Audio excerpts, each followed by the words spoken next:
안녕하세요 여러분, 도쿄하면슈입니다. 어제는 FOMC 회의가 있었던 날이면서도 테슬라에게 좋은 일이 있었던 하루였습니다.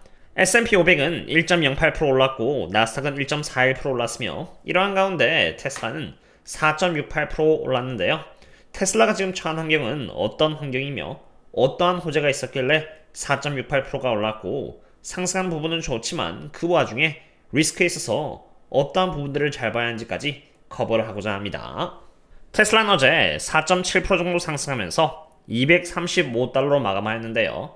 235달러라는 숫자는 과거 테슬라의 주가가 3분의 1로 분할되기 전 기준으로 705달러입니다. 705달러라는 수치는 2014년에도, 23년에도, 그리고 22년에도 있었던 주가로 굉장히 많은 사람들로 하여금 주가가 항상 올라간 뒤에 700달러까지 다시 주가가 내려간다면 주저하지 않고 투자하겠다라고 마음을 먹게 했던 그 수치이기도 합니다. 제가 테슬라를 바이앤홀드함에 있어서 추구하는 것은 고평가이면은 모멘텀이 이어질 수 있다고 생각해서 매수를 한다고 하더라도 보수적으로 수량을 잡아서 하고요.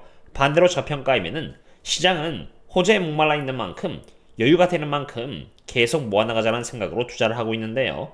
고평가인지 저평가인지를 객관적으로 보는 방법은 그냥 단순히 235 혹은 분할하기 전 이 705달러라는 수치가 몇 년 전의 주가와 똑같으니까 저평가이다 이게 아니라 앞으로의 성장률 기준으로 지금 현재 시장에서 받고 있는 멀티플은 평균 대비해서 높은지 낮은지를 통해서 보는 것입니다. 테슬라의 시가총액을 분자해 놓고 테슬라의 영업현금 흐름을 분모해 놨을 때 프라이스 도 쉐이프는 여기 이렇게 54.89배가 나오게 됩니다. 이 말인즉슨 지금 시장에서는 테슬라의 시가총액을 영업현금 흐름에 54배 거래를 하고 있다는 것을 의미하는데 6년 동안 평균적으로 시장은 테슬라에게 여기 73.21배의 멀티플을 줘왔으니 54배라는 멀티플은 명확하게 지금 테슬라가 저평가라는 것을 의미하는 것입니다. 참고로 2022년에 잡힌 성장률이 25%이고요. 23년은 마이너스 10%이며 24년은 플러스 12%, 25년은 3%, 26년은 23%, 그리고 27년은 20%로 어떤 시기의 성장률이 굉장히 큰 폭으로 잡혔다 할 것도 없는 제법 균일한 성장률을 기준으로 잡혀진 테슬라 밸류에이션은 지금 저평가를 받고 있음을 의미하는 것입니다. 제가 매번 테슬라의 밸류에이션을 공유드리지만 테슬라가 저평가라고 해서 V자 반등을 한다는 것은 절대 아닙니다. 악재가 반영되는 과정에서 주가가 고평가에서 저평가가 되었는데 만약 새로운 악재가 터진다면 그 악재가 추가로 반영되는 과정에서 주가는 더 저평가가 되는 것입니다. 다시 말해서 저평가가 바닥을 의미한다는 얘기는 절대 아니고요. 저평가라고 해서 과감하게 투자를 해서도 안 되며 그 책임을 타인에게 전가시켜도 안 되는 것입니다. 저평가가 의미하는 것은 고평가와는 반대로 호재에 목말라 있는 상태임을 의미합니다. 즉 고평가할 때는 리스크에 주의를 해야 하는 환경이라면 반대로 저평가할 때는 호재에 민감한 환경인 만큼 악재가 얼마나 반영되어 있으며 호재가 나올 가능성에 대해서 더 집중을 해야 하는 것입니다. 여기까지는 테슬라의 밸류에이션에 대한 분석이었는데 참고로 밸류에이션은 제가 이번에 집필한 미국 주식 투자 공식에 매우 쉽고 자세하게 집필해놨습니다. 한번 배워놓으시면은 언제가 고점인지 객관적으로 알게 되어서 조심할 수 있게 되고요. 반대로 언제가 저점인지 알게 되어 기회를 잡을 수도 있는 만큼 참고해보시면 좋을 것 같습니다. 그리고 바로 그러한 이유에서 이번에 로보택시 관련 호재가 터졌고요. 그와 함께 테슬라는 강력하게 반등하는 모습을 보였는데요.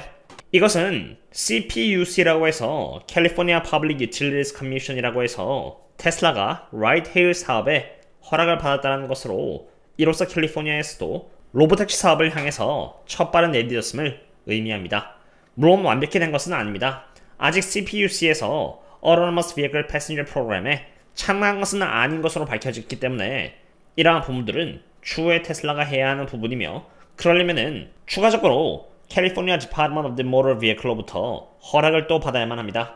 하지만 적어도 첫 번째로 발을 내딛었다는 것에 대해서 의미를 두시면 될 것 같습니다. 캘리포니아에서도 로보택시 사업이 구체화되어 가고 있다는 호재 소식과 함께 또 다른 호재 부분은 당연히 FOMC 회의 결과로 지금까지 시장은 트럼프의 관세 정책에 의해서 경기 침체를 많이 걱정을 하였고 그 여파로 돈이 미국에서 다른 나라로 가는 현상이 발생했는데요. 이번에 발표된 Summary of Economic Projection이라고 해서 3개월마다 발표하는 지표에서는 관세를 염두해서 미국의 성장률을 2.1%에서 1.7%로 하향 조정시키고 실업률은 4.3%에서 4.4%로 상향 조정이 되었으며 인플레이션을 의미하는 PCE 프라이스 인덱스와 코어 PCE 프라이스 경우는 각각 0.2% 그리고 0.3%씩 상향 조정이 되는 모습을 보였지만 실제로 연준장 파월이 나와서 말을 하기를 데이터 흐름에 따라서 전망을 조정시키긴 했지만 아직 경기 침체를 걱정하기에는 미국의 경제는 강하다라고 말하면서 지금까지 경기 침체의 걱정을 일축시킨 것입니다. 그리고 세 번째로 테슬라의 주가가 상승하는 데 기여를 했던 부분은 바로 미국 상무부 장관 하워드 루드닉의 인터뷰로 테슬라의 주식은 말도 안 되게 너무 저렴하다고 말을 한 것입니다. Buy Tesla. It's unbelievable that this guy's stock is this cheap. It'll never be this cheap again. When people understand the things he's building, the robots he's building, the technology he's building, people are going to be dreaming of today and Jesse Waters and thinking, gosh, I should have bought Elon Musk's stock.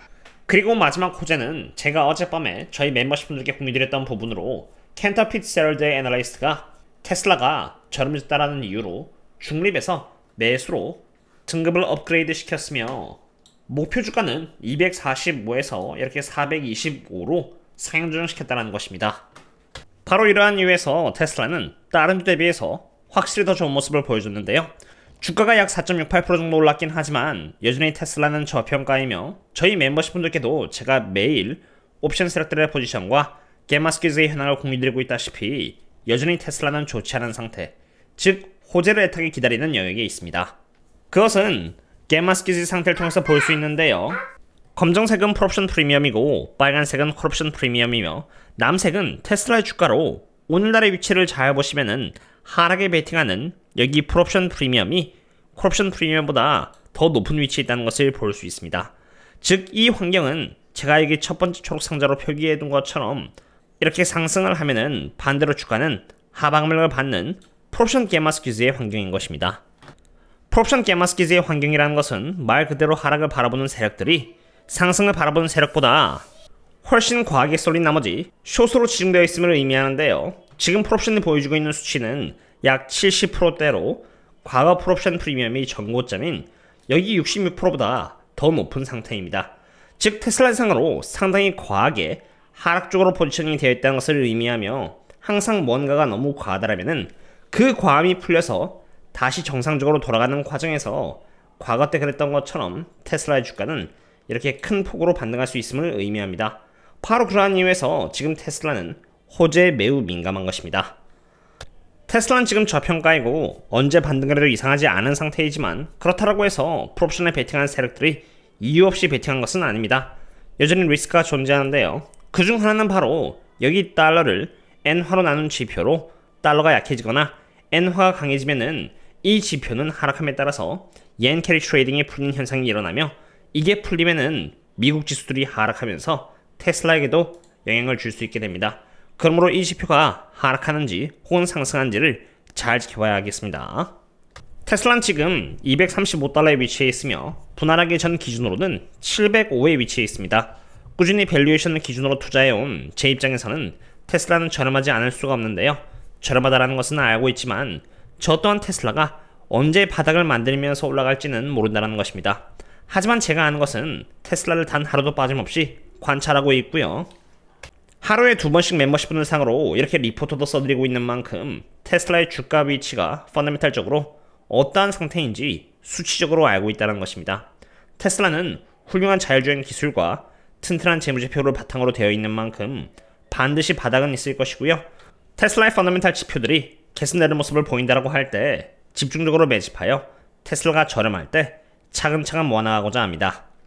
꾸준히 숙제를 하면서 안전하게 투자를 하고 상승의 기회를 잡고 싶으시다면 언제든지 신사학개 및 텔레그램 혹은 네이버 프리미엄 컨텐츠를 참고해 주시면 좋을 것 같고요. 오늘의 분석은 여기서 마치도록 하겠습니다. 구독과 좋아요는 정말 큰 힘이 됩니다. 그럼 다음에 또 만나요. See you later.